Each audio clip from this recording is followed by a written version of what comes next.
all of the graphing on this review would be no calculator. The only calculator section are the word problems that we have. So to start this off, first graph is cosine.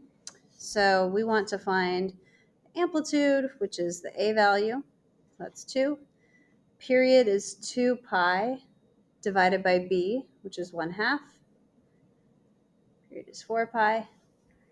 The midline is this d value, y equals -1. Remember, to get the phase shift, you have to factor out, from the inside of the parentheses a 1/2, because that's what's in front of x. So that would make this x minus pi. So when you factor the 1/2 out, that is showing you that you're shifting to the right pi units. So it's not pi over 2, it's what you have after you factor out. And then I save domain and range until the end. So I'm graphing cosine. I want to draw in the midline through -1. And I'm also going to draw in the phase shift, right pi. And maybe, I saw some of you do this on your quiz, maybe you don't do a full thing that looks like a vertical asymptote, just like a start right here. And the period is 4 pi. So that means that before we shifted everything, you're going to be plotting points every pi units. You cut the period into 4 parts. So there should be 2 boxes between every point. So like on this graph, this 2 cosine curve is going to start 2 units above its midline right here. And then pi units over, 2 boxes over, it hits the midline. 2 boxes over from there, it hits 2 units below midline. And then back to midline at 4 pi. And I'm going to run out of space to finish the period there. So I'll just come back here. 2 units to the left of this point, you're at midline. 2 units below your, or 2 units over, you're 2 units below. Another 2 units and you're at the midline. Another 2 units and you're at above the midline. And then you come back to midline. So here's the first cosine curve that I graphed. That was the first part, and then the rest was a continuation. So drawing this with a smooth curve. It is cosine, there are no asymptotes, so just make sure that you're not kind of merging the different types of graphs together. And then looking at this graph, its domain is all real numbers, and the range goes from -3 to +1. So there's the first cosine graph. Second graph is negative sine. So negative sine of, let's factor the 2 out, x minus pi. When you factor out, you're dividing each term by what you're factoring out. The amplitude is 1. It's the absolute value of -1. So amplitudes are distances. They should always be positive. The period is 2 pi divided by 2. So the period is pi. So we can take the period and divvy it up into 4 equal parts. So we're going to be plotting points every half unit. The midline here is y equals 3. So let's put a midline through 3.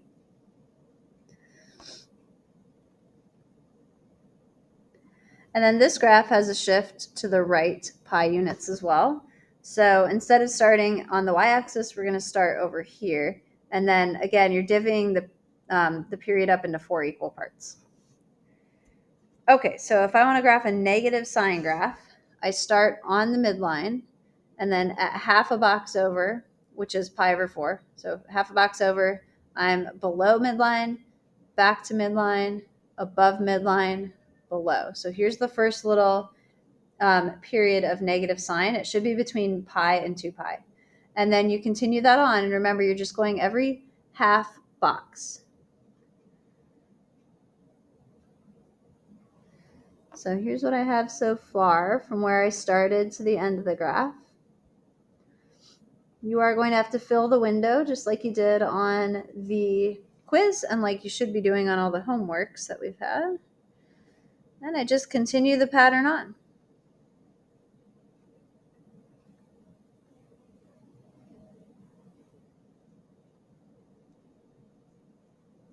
And then connect all of this with a smooth curve.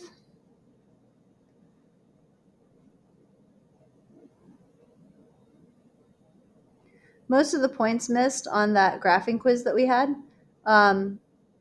were about not knowing that phase shift was just horizontal. Midline is your vertical shift. So that's why I'm not asking for that. Phase shift is the horizontal shift. So don't answer that it's gone up 3. We already answered that with the midline. All right. Domain, all reals. It's a sine curve. Range, this one's going from 2 to 4.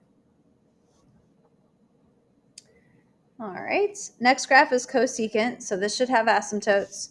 We're going to first put in a 3 sine graph, and there's nothing to factor out of the parentheses there. Okay, so for the period here, we've got a period of 2 pi. The midline is just y equals 0. There's no vertical shift there. The phase shift is to the right, pi over 2. Nothing to factor out there. So let's get all this straightened out. So midline, I'm not going to draw that in because it's just the x-axis. To the right, pi over 2, I'm going to draw just a little short shift to the right like that. And then I'm drawing a 3 sine graph to begin with, but just sort of like the stencil of it. So start on the midline, and then the period is 2 pi. So you're going to be plotting every one box, right? Because 2 pi divided by 4 is pi over 2. All right, so a positive sine curve starts at the midline, goes up to 3, midline, negative 3, midline. So here's the first sine curve right there. And then before I put in asymptotes and branches, I'm just going to complete the sine curve. So keep going up to 3, midline, negative 3. And you don't have to draw in the sine curve if you don't want to. From the midline here on the left, we're going to go down to negative 3, and then midline, 3, midline, negative 3, midline, 3, midline, negative 3. Anywhere the sine curve hits 0 or the midline is where we have a vertical asymptote. And that's because that would be where cosecant is undefined.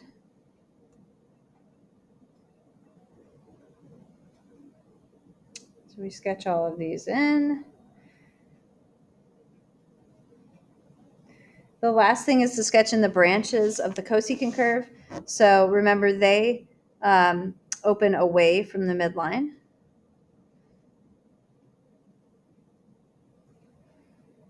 You're supposed to sketch them to be roughly the width of the asymptotes.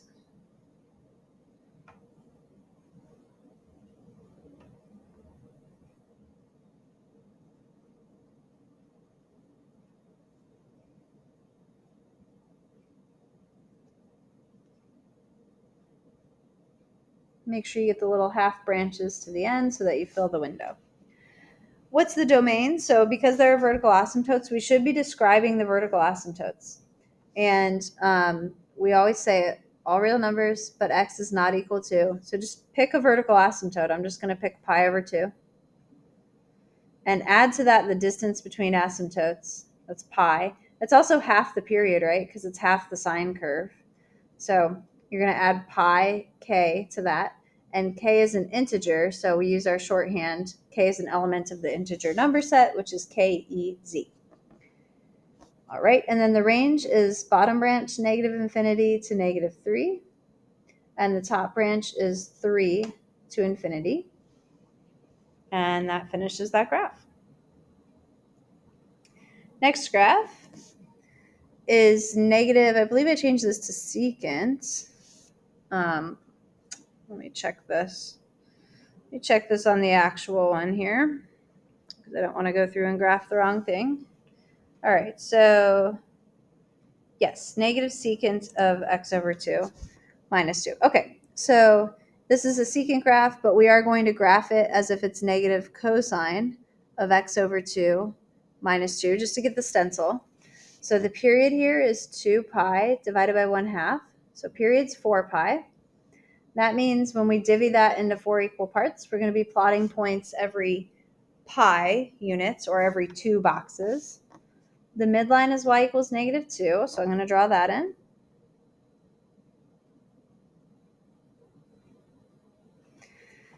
There's no phase shift, so I'm just going to say no solution for that. And domain and range we'll get after we graph this thing. So we need to do a negative cosine graph. So negative cosine starts at -1 unit below, or 1 unit below our midline, excuse me. And then at pi, so 2 boxes over, you're at midline, and then above midline, midline, below. So because of the period of 4 pi, everything's stretched out a bit. And then you can continue that pattern to the left. So midline, above, midline, below. Anywhere the cosine curve is hitting the midline, that's where secant would be undefined. So put vertical asymptotes through all of those midline points.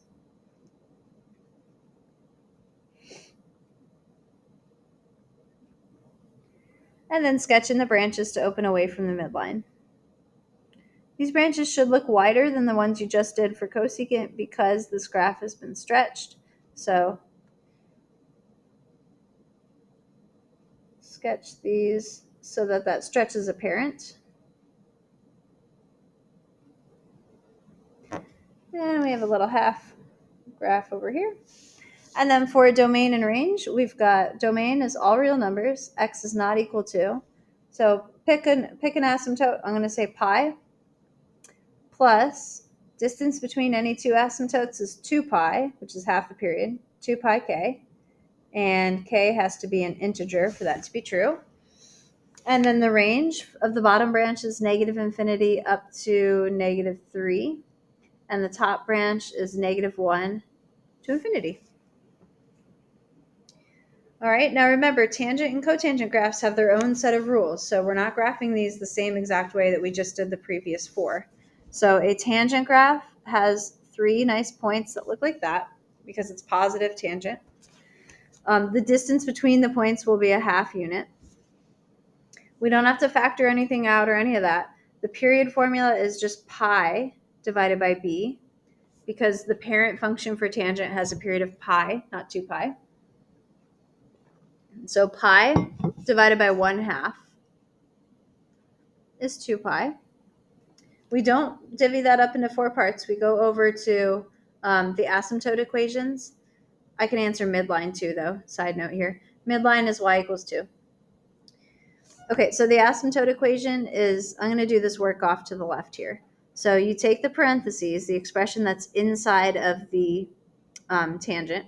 We're setting it equal to pi over 2 because that's where the original tangent function is undefined. So you're figuring out what x makes that whole expression equal to pi over 2. So if you add pi over 2 to this side, you get x over 2 equals pi. And then if you multiply by 2, x equals 2 pi. So there's the first asymptote. So when we have a test on this, that's what I want you to put in that space for asymptote. And you can go ahead and graph it. So graph x equals 2 pi. And then the next asymptote should just be a period's distance away. So the period is 2 pi. So if I add 2 pi to 2 pi, I get 4 pi. If I subtract 2 pi, I get 0. Subtract again, -2 pi. And -4 pi. When you're coming up with the domain you can, I'll take 2 answers basically. Well, I mean, there are a lot of answers you could choose, but the way that we were doing this to keep it more of a formula was all reals, x is not equal to the asymptote that you got, plus the period, times pi. K is an integer. But you can simplify this. 2 pi plus 2 pi k is correct, but also 0 plus 2 pi k is correct. So you could also just say x can't equal 2 pi k. That's fine, as long as you still have the integer piece. And then sketching the actual branches. Between any two asymptotes, you find the center and plot that on the midline. To the right of that center point, halfway between that point and the asymptote, you go up to the a value. So a is only 1/2. To the left, you go down to -1/2. Sketch the branch concave down below the midline and concave up above the midline. And repeat that across each period that's shown in this window. Oh, I forgot the midline, didn't I? So all of these need to get shifted up too. Sorry about that. That's what I get for not doing the midline. I should probably find the midline first. I just tend to forget about that midline. So if you're like me, draw the midline first before you get into period and everything else. So, okay. Midline was 2. That doesn't change anything about any of the other stuff. I just needed to erase my branches. So midline, halfway, halfway. Same shape, just vertically shifted. Midline, to the left you're below, to the right you're above, concave up, above, concave down, below. Midline, up on the right, down on the left, concave down below, concave up above. Midline, up on the right, down on the left, concave down below, concave up above. Cotangent is almost the same procedure, so let me take my own advice here. I begin with 2 things. I remind myself the shape of the graph. Cotangent goes down to the right if it's positive. -1 means there's a midline at y equals -1, and I'm going to sketch that in now so that I don't forget about it.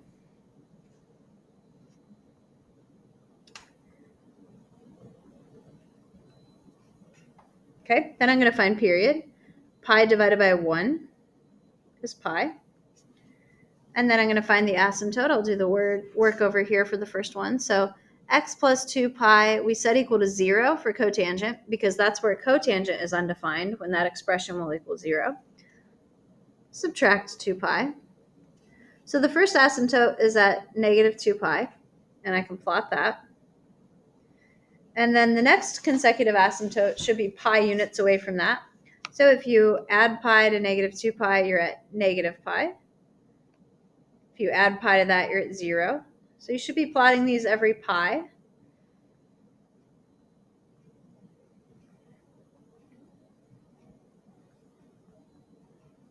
And you do the same thing on the left.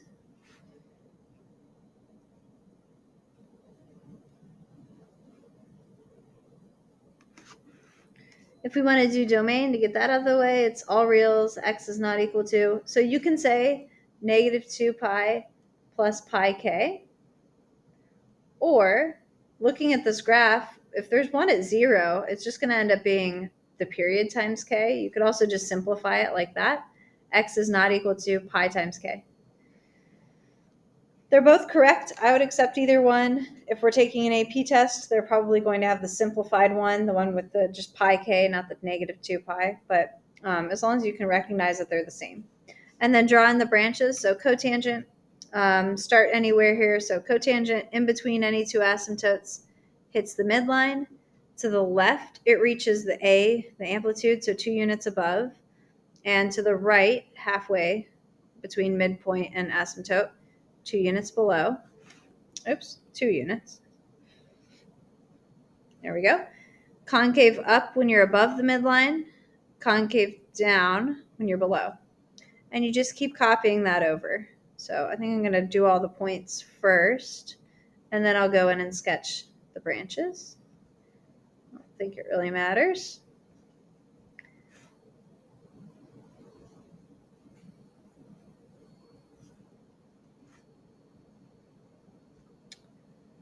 Right, and then concave up, switch to concave down.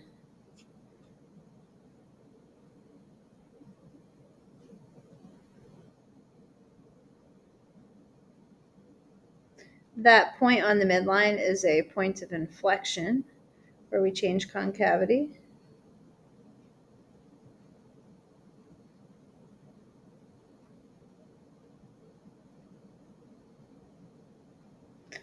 All right, and that's across our window. So that was our last graphing problem.